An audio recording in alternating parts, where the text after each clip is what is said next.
কিরেন, জি আপা। ক্রিস্তান ভাই আসছে, তোমার সঙ্গে দেখা করতে চাই। ক্রিস্তান কোথায়? ক্যান্টিনে। কিছু বলছে আপনাকে? আমার কিছু বলে নাই, তোমরা দেখা করতে বলছে। যাও যাও।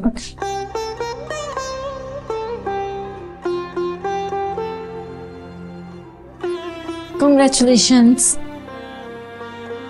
আমাদের নিউজ সাইটে তো আপনার আর্টিকেলটা হিট। রিপোর্টটা ভুল। মানে? মানে আপনি একটা আংশিক সত্য লিখে আমাকে মহান বানানোর চেষ্টা করতেছেন। আমি মোটেও মহান কেউ না, আমি অত্যন্ত নিকৃষ্ট একটা মানুষ।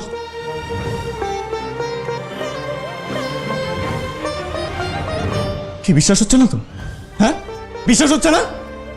তাহলে শোনেন, আমি অত্যন্ত স্বার্থপর একটা মানুষ ছিলাম।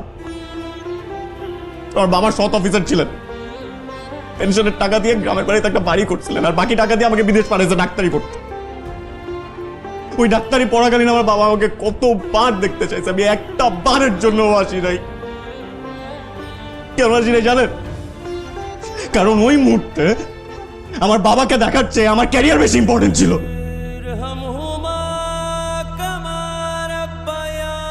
বাবা মারা যাওয়ার পরে লাশটা পর্যন্ত দেখতে আসি নাই। এই নাটকের দৃশ্যটি খুব আবেগপ্রবণ ছিল। এই চরিত্রটির অভিনয় ছিল অসাধারণ। এই মুহূর্তে কাঁদবেন না, এটা শুধু নাটক।